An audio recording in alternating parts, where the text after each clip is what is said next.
Control account reconciliation basically क्या होती है उसको हमने समझा।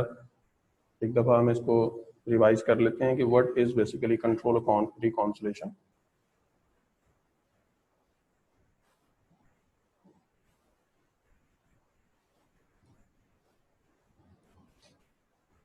When we said at the end of the month, total of the balances of balance series of the sales ledgers and balance series of the debtors ledger control account should be same.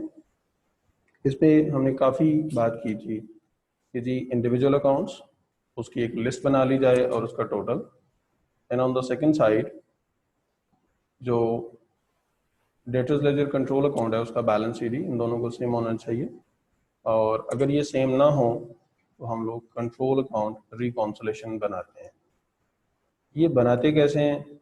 कल हमने कहा था कि जी सिर्फ control account की थोड़ी सी practice के बाद आज हम करेंगे। सो इस पे जाने से पहले होपफुली ये दो क्वेश्चन आपने कर लिए होंगे। एक क्वेश्चन कल हमने डिस्कस किया था, एक आपने खुद करना था। किसी भी वैल्यू किसी भी टर्म की अगर समझ ना आई हो तो आपने ज़रूर पूछना। यहाँ पे ये कुछ डबल एंट्री आपके लिए की गई है, जैसा कि बैड डेट्स की डबल एंट्री है।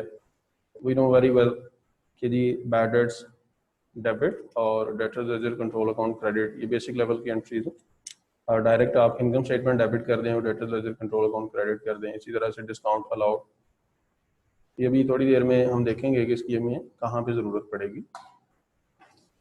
इस वक्त आपके सामने जो स्क्रीन ओपन है इसमें एक स्पेसिफिक टाइप ऑफ सेल्स के हवाले से पॉइंट्स आपको एक्सप्लेन किए गए। ये क्या हैं कि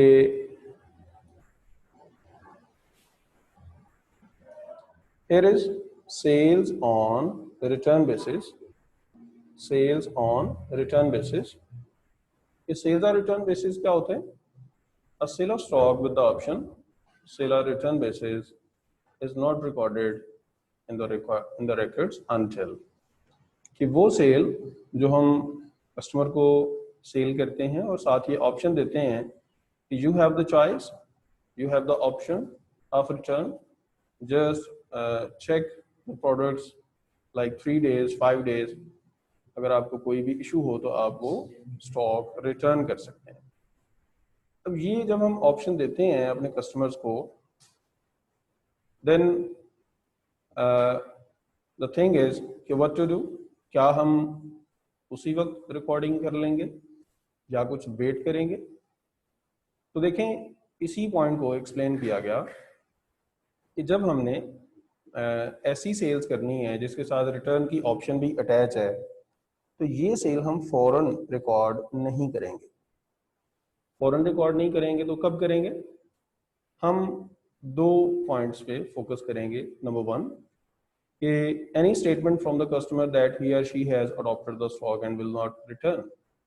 हम कस्टमर की स्टेटमेंट का वेट करेंगे कि क्या वो जब स्टॉक या माल लेके गया है तो फौरन उसने हमें कंफर्म कर दिया कि जी उसको चीज़ें पसंद आ गई हैं और उसने रिटर्न नहीं करना, तो ये स्टेटमेंट बहुत इंपॉर्टेंट होगी। और सेकंड थिंग जो हमने फोकस करनी होती है वो ये कि अगर वो स्टेटमेंट कोई नहीं दे रहा तो फिर हम उतने दिन का इंतज़ार करेंगे, जैसे हमने 3 days और 5 days जो कस्टमर को दिए हुए हैं वो दिन वेट करेंगे। अगर वो दिन गुजर जाते हैं और कस्टमर भी साइलेंट है, कुछ भी हमें नहीं एक्सप्लेन कर रहा, तो फिर जब वो दिन गुजर जाएंगे तब हम वो सेल्स रिकॉर्ड करेंगे। तो दो चीज़ें हमने यहाँ पे फोकस करनी होती हैं कि या तो कस्टमर हमें इंटेंशनली एक्सप्लेन कर दे, स्टेटमेंट दे दे कि जी उसने सामान वापस नहीं करना, तो हम सेल्स रिकॉर्ड कर लेंगे। और सेकेंड ऑप्शन क्या है कि अगर वो स्टेटमेंट नहीं दे रहा तो फिर हम उतने दिन गुजरने का इंतज़ार करेंगे। ये एक स्पेसिफिक टाइप की सेल्स है जो अभी हमारे क्वेश्चन में आनी है, दैट्स वाई आपको एक्सप्लेन की गई। नाउ हम क्वेश्चन स्टार्ट करने जा रहे हैं। सो मेक श्योर कि आपके पास इस वक्त register, ball point, calculator etcetera ये सब कुछ होना चाहिए, ठीक है। विदाउट दीज मटेरियल आप जो है वो प्रैक्टिस नहीं कर सकेंगे। तो जब जब मैं आपको क्वेश्चन एक्सप्लेन करवाऊँ, आपने वो साथ साथ अपने पास रजिस्टर पे सॉल्व करना है, and at the end you will see के what is basically the topic, what how we will prepare reconciliation. तो ये ज़रा देख लें, ये आपने अपने रजिस्टर पे इस तरह से एक लेजर अकाउंट ओपन करना है, जिसको आपने कहना है जी updated sales ledger control account.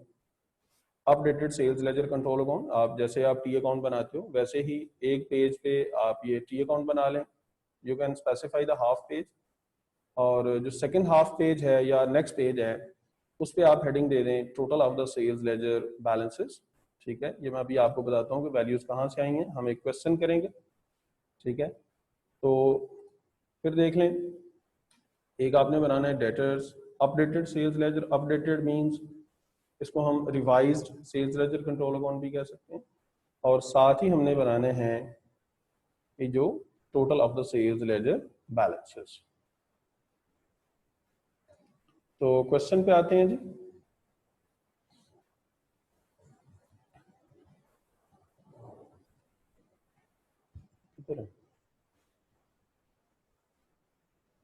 PDF files, हाँ जी, इधर भी गए।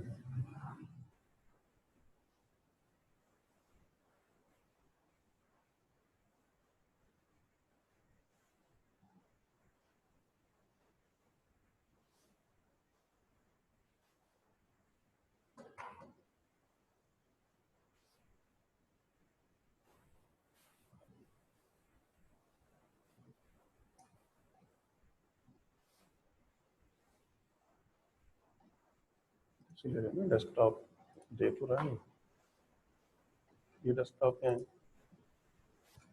इधर आपकी फाइल्स पड़ी होंगी, ये और ये दोनों चाहिए।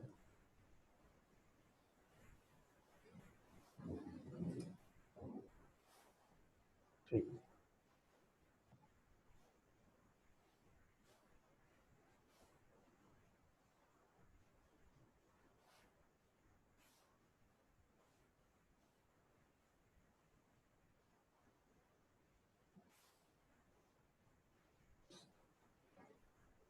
ये तो स्टूडेंट्स ये वर्कशीट आपको आज शेयर कर दी जाएगी। सो क्वेश्चन नंबर 1 हम करने जा रहे हैं। बहुत ध्यान से आपने इसको समझना है और साथ साथ सॉल्व करना है, ताकि आपकी प्रैक्टिस भी हो जाए और टॉपिक भी समझ आ जाए। ये क्या है, ये we are given a sales ledger control account. If you see, the sales ledger control account of Dream Beds is given to us. You can see here opening balance debit side पे है, sales credit sales debit पे हैं, ये dishonored checks debit में according to our format जो हमने सीखा था। Then sales returns हैं, ये bank, these are basically receipts from the customers, फिर discount allowed है, ये bad debts आ गए। PLCA, this is basically purchase ledger control account, ये contra are set of 3210, and at the end the closing balance है that is 63530, closing balance is 63530। तो इस वक्त sales ledger control account का closing balance हमें नजर आ रहा है। नेक्स्ट स्टेटमेंट पढ़ते हैं, the schedule of trade receivables extracted from the sales ledger at 31 December totalled 61140। तो बहुत ध्यान से देखें, ये सेल्स लेजर्स मींस कस्टमर्स के जो इंडिविजुअल अकाउंट्स हैं उनकी एक लिस्ट बनाई गई है और उसका टोटल किया गया, दैट इज 61140। और फॉर दैट टाइम पीरियड, जैसे January to December for the year, ये पूरे साल का डाटा में दिया हुआ है, नॉट फॉर अ मंथ। तो ईयर एंड पे जो कंट्रोल अकाउंट का बैलेंस शीट है दैट इज 63530, और सेल्स लेजर्स का जो टोटल है that is 61140। We can see both values are not same. अगर आपको कल की डिस्कशन याद हो तो हम क्या बात कर रहे थे कि जी कंट्रोल अकाउंट का balance sheet and sales ledgers का जो टोटल होगा they should be same. We can see कि जी control account balance sheet and sales ledgers का जो टोटल हमें गिवन है ये सेम नहीं है। It means we will prepare control account reconciliation statement. अब ये कंट्रोल अकाउंट रिकॉन्सिलेशन स्टेटमेंट कैसे बनेगी, ये आज हमने कोशिश करनी है कि इस बात को हम समझ सकें। तो इससे पहले जो हमने बैंक रिकॉन्सिलेशन स्टेटमेंट सीखी है, उसमें आप देखते हो कि हम लोग नॉर्मली कैश बुक बैलेंस से स्टार्ट करते हैं और एंड कर देते हैं balance as per bank statement. तो यहाँ पे ऐसा नहीं है, हम लोग दोनों बैलेंसेस को पिक करेंगे। जो अभी आपको स्लाइड्स में बताया गया कि जो हम updated sales ledger control account बनाएंगे, उसमें हम क्या करेंगे, ये जो क्लोजिंग बैलेंस है इसको पिक करेंगे और 63530 उसमें हम डेबिट साइड पे रख लेंगे। If you have register before you, तो आप एक updated sales ledger control account बनाएं और ये 63530 उसमें डेबिट साइड पे लिख दें। और नेक्स्ट पेज पे क्या लिखें, total of the list of sales ledgers balances, total of the list of sales ledger balances, और वो टोटल है 61140, ये लिख दें। याद रखें ये जो सेल्स लेजर्स का टोटल है, इसके लिए हमने कोई टी अकाउंट नहीं बनाना, बस पेज के टॉप पे ये टोटल लिख लेना है। अब हम देखते हैं कि इसको हमने ठीक कैसे करना है। Updated sales ledger control account का प्रॉपर टी अकाउंट बनेगा, और जब हम इसमें करेक्शंस या एडजस्टमेंट्स करेंगे तो वो डेबिट क्रेडिट के साथ होगी। और ये जो सेल्स लेजर्स का टोटल हमें दिया हुआ है 61140, इसमें जो भी एडजस्टमेंट्स या करेक्शंस होनी है वो प्लस माइनस के साथ होंगी, वैल्यूज विल बी एडेड और सब्ट्रैक्टेड। जरा डीसी आए हैं रिक्वायरमेंट पे, एक दफा देख लें। ए पार्ट में क्या कहते हैं, prepare the corrected sales ledger control account. आप खुद देख सकते हैं कि ए पार्ट में हमें कहा गया कि जी सेल्स लेजर कंट्रोल अकाउंट को अपडेट करें या करेक्ट करें, रिवाइज करें, वट। और बी पार्ट में कहते हैं कि आपने ये जो रिसीवेबल्स लेजर्स हैं या डेटर्स लेजर्स हैं, उनके टोटल को इस तरह से रिकंसाइल करना है कि ठीक करना है कि वो सेल्स लेजर कंट्रोल अकाउंट के साथ सेम आ जाए। तो देखें ये जो आपको अभी कहा गया कि जी updated sales ledger control account open करें और उसमें डेबिट साइड पे 63530 लिख दें, ये हमारा बेसिकली ए पार्ट है। और बाद में जो कहा गया कि जी नेक्स्ट पेज पे करें कि total of the sales ledger balances 61140 की वैल्यू लिख लें, ये हमारा बी पार्ट है। तो होगा क्या कि हम लोग ए और बी पार्ट इकट्ठे अटेम्प्ट कर रहे होंगे, सॉल्व कर रहे होंगे। ऐसा नहीं होता कि जी पहले ए पार्ट हो जाए फिर बी पार्ट हो जाए, तो दोनों इकट्ठे हम कर रहे होंगे। देखते हैं कैसे। जी तो हमने देखा कंट्रोल अकाउंट का बैलेंस शीट और सेल्स लेजर्स का टोटल सेम नहीं है, तो ये स्टेटमेंट ध्यान से पढ़ें। The following errors were subsequently discovered. Here are 7 errors, almost 1 to 7. So due to these errors, both values are not same. अब यहाँ पे जो इम्पोर्टेंट चीज़ है वो क्या है कि जितना भी इससे पहले हमने रिकॉर्डिंग मैकेनिज्म सीखा हुआ है कि जी डे बुक्स रिकॉर्ड होती हैं, इंडिविजुअल लेजर्स रिकॉर्ड होते हैं कस्टमर्स के, और टोटल्स उठा के हम कंट्रोल अकाउंट में ले जाते हैं। तो सारा मैकेनिज्म हमारे माइंड में फ्रेश होना चाहिए, देन वी कैन अंडरस्टैंड कि जी what is going on here. Number 1 पढ़ते हैं। A sale of 750 had been entered in John's account in the sales ledger as 570. Next, the correct entry had been made in the sales journal or sales day book. ध्यान से देखें, वो कह रहे हैं जी हमने सेल्स डे बुक में बिल्कुल ठीक एंट्री की है, 750 की सेल है तो वो 750 ही लिखा गया। अगर वैल्यू डे बुक में ठीक लिखी गई थी तो डे बुक का टोटल जब हम कंट्रोल अकाउंट में लेके गए तो कंट्रोल अकाउंट में values are okay. Number one का जो इम्पैक्ट है वो कंट्रोल अकाउंट में बिल्कुल कोई इम्पैक्ट नहीं है, कंट्रोल अकाउंट बिल्कुल ठीक है due to the error number 1। अब जरा पहली स्टेटमेंट देखें कि 750 की सेल है to the John is a customer, लेकिन जब हमने सेल्स लेजर में जो जॉन का अकाउंट बनाया था उसमें ये सेल्स रिकॉर्ड की तो वो 570 लिखी गई। तो अगर आप देखें तो 750 की बजाय जब आप 570 लिखोगे तो 180 से सेल्स की वैल्यू डाउन हो गई है, $180 से सेल्स अमाउंट इज अंडरस्टेटेड। अब हम देखेंगे कि जो सेल्स लेजर का टोटल इस वक्त हमें दिया हुआ है 61140, ये वैल्यू डाउन हुई है और जो एरर की अमाउंट है दैट इज $180, कि सेल्स थी 750 की, लेकिन जॉन के अकाउंट में रिकॉर्ड हुई है 570। तो सेल्स जब 180 से डाउन हुई तो इसका मतलब है कि इसका जो बैलेंस है जॉन के अकाउंट का वो 180 से डाउन हो गया।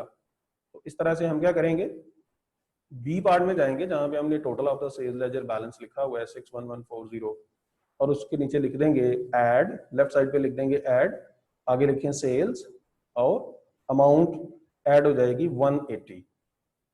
180 की अमाउंट ऐड होगी, ना तो 750 करना है ना ही 570 करना है। क्यों? क्योंकि जितनी अमाउंट का एरर है उसको हम ठीक करेंगे। नंबर 2 पे चलें जी। An entry of 850 was correctly entered in Smira's account in the sales ledger, closing the account owing to Smira's bankruptcy. No other entry had been made.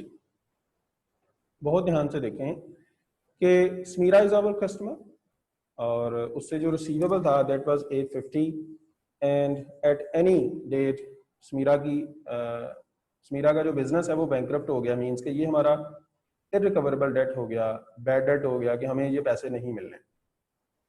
और ये जो बैड डेट है it is correctly entered in Smeera's account in the sales ledger, कि जो customer का individual account है उसमें ये बैड डेट रिकॉर्ड हो गया, लेकिन जो सेकंड साइड है रिकॉर्डिंग की मींस कंट्रोल अकाउंट, उसमें ये रिकॉर्डिंग अभी नहीं हुई। तो ध्यान से देखें कि ये जो 850 के बैड डेट्स हैं ये इंडिविजुअल अकाउंट्स में रिकॉर्ड हो चुके हैं, लेकिन कंट्रोल अकाउंट में जो इसकी रिकॉर्डिंग होना थी वो भी पेंडिंग है, वो भी नहीं हुई। तो अभी जब हम ये रेक्टिफिकेशंस कर रहे हैं तो क्या करेंगे, ए पार्ट में जाएं जहां पे हम updated sales ledger control account बना रहे हैं।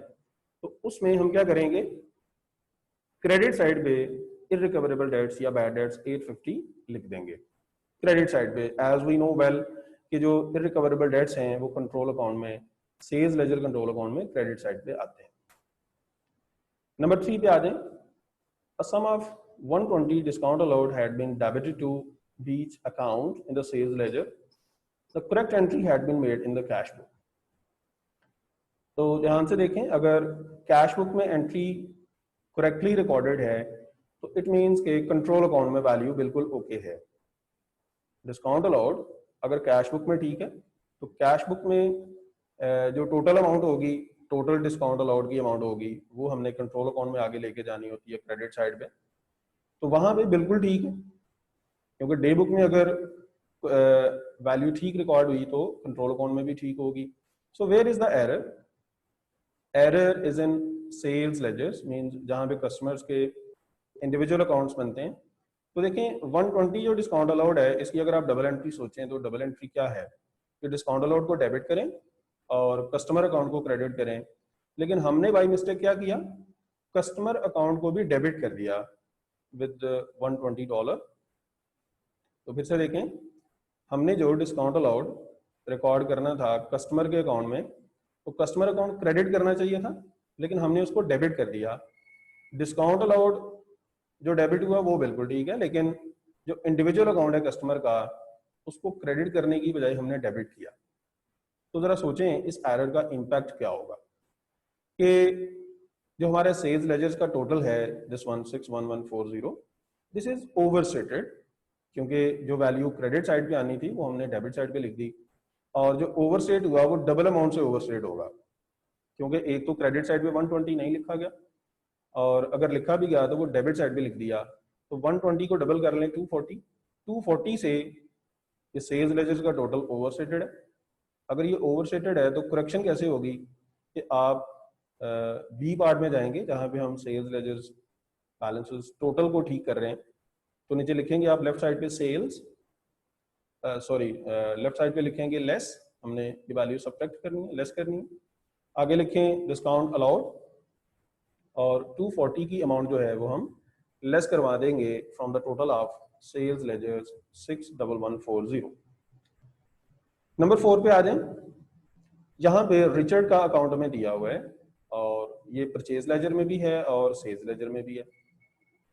अगर एक पर्सन है रिचर्ड, उस परचेज लेजर में भी उसका बैलेंस नजर आ रहा है, यहाँ पे पेएबल है, सेल्स लेजर में ये रिसीवेबल है, इट मीन्स कि ये एक पर्सन है जो हमारा सप्लायर भी है और कस्टमर भी है। अगर ऐसा हो तो आपको पता है कि हम कॉन्ट्रा एंट्री करते हैं, कॉन्ट्रा आर सेट ऑफ। जरा आगे बढ़ें। It was decided to set off Richard's balance in the sales ledger against the balance in the purchase ledger. कि रिसीवेबल और पेएबल आपस में कैंसिल हो जाना है। जरा एंड स्टेटमेंट पढ़ें, क्या कह रहे हैं, no entries had been made. No entries का मतलब ये है कि कहीं पे भी इसकी रिकॉर्डिंग नहीं हुई, ना तो इंडिविजुअल अकाउंट्स में और ना ही कंट्रोल अकाउंट में। अब आप ध्यान से देख लें, नंबर 4 से पहले हमने जितने भी एरर्स किए हैं वो किसी एक जगह पे हम एडजस्ट कर रहे थे। नंबर 4 की एडजस्टमेंट दोनों जगहों पे होनी है, इंडिविजुअल अकाउंट्स में भी और कंट्रोल अकाउंट में भी। ओके, तो अब होना क्या है, हमने रिचर्ड की जो पैसे देने हैं दैट इज 2680 और जो उससे हमारा रिसीवेबल है 1980। तो दोनों में जो सेम अमाउंट है 1980, विद दिस अमाउंट हम लोग रिसीवेबल और पेएबल कैंसिल कर देंगे। तो कॉन्ट्रा की जो अमाउंट होगी वो 1980 होगी। कुछ बच्चे यहाँ पे कंफ्यूज हो जाते हैं, वो दोनों के डिफरेंस को कॉन्ट्रा समझते हैं, हालांकि वो जो डिफरेंस होगा दैट इज 700 बेसिकली, वो तो हमारा रिमेनिंग पेएबल होगा टू दैट सप्लायर रिचर्ड। तो 700 विल बी रिमेनिंग पेएबल। तो जो कॉन्ट्रा होना है वो 1980 के साथ होना है, which is the smaller amount you can say. तो होगा क्या, ए पार्ट में जाएं जहां पे हम लोग updated sales ledger control account बना रहे हैं, उसमें क्रेडिट साइड पे लिख दें कॉन्ट्रा आर सेट ऑफ 1980 से। और बी पार्ट में जाएं जहां पे हम सेल्स लेजर्स के टोटल को ठीक कर रहे हैं, तो वहां पे आप लेस करवा दें, आगे लिखें contra or set off amount is 1980। Number 5 पे आ जाए, goods to the value of 800 were sold to Claire and the account had not yet been paid. अब देखेंगे जून में सेल हुई थी क्लियर को, लेकिन हम 31 दिसंबर के दिन ये डिस्कशन कर रहे हैं कि अभी तक उससे पैसे नहीं मिले। It's too late, too late. यही वजह है कि interest charges of $30 are to be applied on the overdue account, but no entries for this had yet been made. तो इंटरेस्ट ऑन ओवरड्यू अकाउंट हमें पता है क्या होता है कि जब किसी कस्टमर की पेमेंट ज्यादा लेट हो जाए तो हम उसको पेनल्टी या फाइन चार्ज करते हैं। तो यहाँ पे जो रिकॉर्डिंग मिसिंग है वो $30 इंटरेस्ट की है। 800 के बारे में आप देखें कि हमें कुछ भी ऐसा नहीं कहा गया कि जी 800 की सेल्स में कोई प्रॉब्लम है। 800 की सेल्स बिल्कुल ठीक रिकॉर्डेड है। तो यहाँ पे हम एडजस्टमेंट करेंगे, वो करेंगे सिर्फ और सिर्फ $30 की। और यहाँ पे भी आप ये ध्यान से देखें, but no entries plural sense है। इसका मतलब ये है कि ये जो $30 का इंटरेस्ट है ना तो इंडिविजुअल अकाउंट में रिकॉर्ड हुए और ना ही कंट्रोल अकाउंट में, दोनों जगहों पे इसकी रिकॉर्डिंग होनी है। जस्ट लाइक नंबर 4, इसकी भी एडजस्टमेंट दोनों जगहों पे होनी है। तो दोनों जगहों पे कैसे होनी है, क्योंकि जब हम किसी कस्टमर को ये पेनल्टी या फाइन चार्ज करते हैं ऑन ओवरड्यू अकाउंट, हमारा रिसीवेबल इंक्रीज होता है। तो ए पार्ट में जाएं और updated sales ledger control account में डेबिट साइड पे लिख दें interest on overdue account $30 debit side पे, और साथ जाएं बी पार्ट में और वहां पे जो हम सेल्स लेजर्स का टोटल ठीक कर रहे हैं उसमें ऐड करवा दें। ऐड के बाद लिखें इंटरेस्ट ऑन ओवरड्यू डेट्स और अमाउंट है $30। ये जो नेक्स्ट दिया हुआ है, in addition to a provision for doubtful debts 10% of the new outstanding balances to be created. This is just to make us confuse. अगर आपको प्रोविजन फॉर डाउटफुल डेट्स का थोड़ा बहुत याद हो तो आपको याद होगा कि डेटर कंट्रोल अकाउंट के अंदर प्रोविजन की कोई एंट्री नहीं होती। प्रोविजन फॉर डाउटफुल डेट्स के लिए हम लोग अलग से वर्किंग करते हैं। तो ये सिर्फ कंफ्यूज करने के लिए दिया हुआ है कि स्टूडेंट को इसकी क्या अंडरस्टैंडिंग है। तो जस्ट इग्नोर, इसको हमने कुछ भी नहीं करना। यहाँ पे जो एडजस्टमेंट होनी है that is only of $30 interest on overdue debts. Number 6 पे आ जाए, Dreambirds had sent goods with a selling price of $400 on a sale or return basis to Majid. ठीक है, Majid had not yet signified any intention to purchase the goods. Second statement होगी, Dreambirds had considered the goods as sold and made the relevant accounting entries. अब ये देखें, cell और return के हवाले से हमने थोड़ी देर पहले डिस्कशन की कि ये क्या होती है। जब हम कस्टमर को ऑप्शन देते हैं कि वो रिटर्न कर ले, तो उसके बाद फिर हम वेट करते हैं कि कस्टमर कोई अपना ओपिनियन एक्सप्रेस करता है, कोई इंटेंशन अपनी एक्सप्रेस करता है।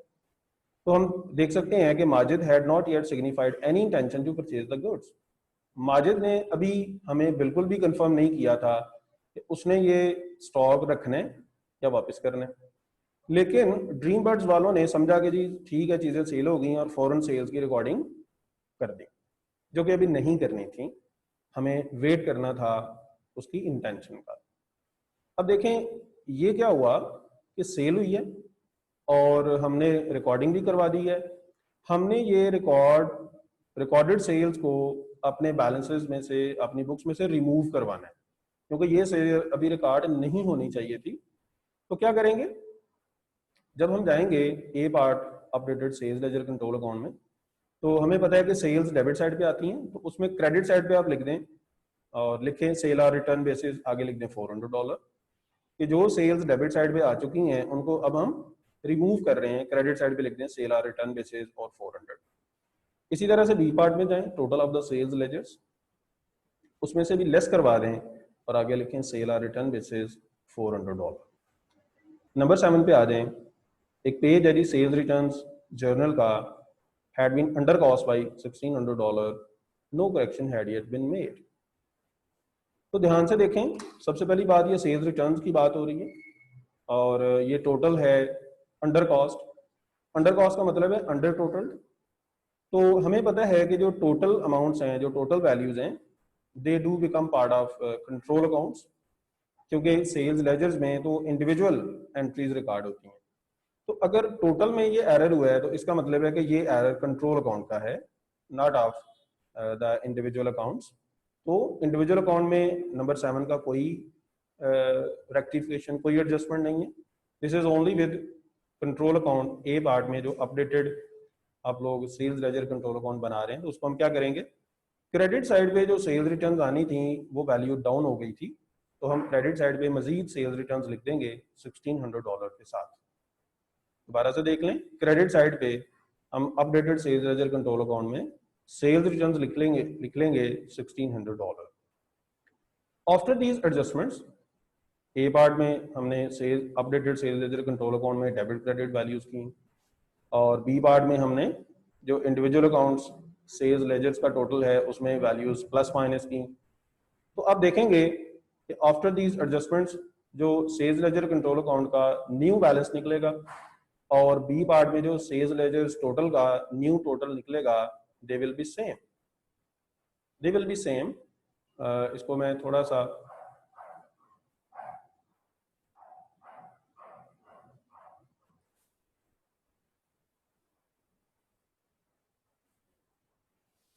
ये देखें, इसकी मार्किंग स्कीम में ये हमारा ए पार्ट है सेल्स लेजर कंट्रोल अकाउंट।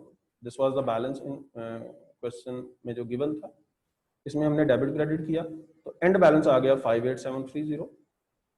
नीचे आए तो बी पार्ट में हमने सेल्स लेजर्स के टोटल को ठीक किया, ये लिखा हमने 61140, इसमें वैल्यूज प्लस माइनस की और ये आ गया 58730। ये जितनी भी एडजस्टमेंट्स हैं ये आपको एक्सप्लेन की गई, आपको दोनों फाइल्स क्वेश्चंस और मार्किंग स्कीम सेंड कर दी जाएगी, इसको आपने करना है। और इसके बाद जब आप क्वेश्चन नंबर 1 कर लें तो then there is question number 2 and question number 3, इनको आप फर्दर प्रैक्टिस करेंगे। जहाँ पे भी प्रॉब्लम होगी वो इंशाल्लाह हम डिस्कस कर लेंगे। गुड लक, अल्लाह हाफिज़।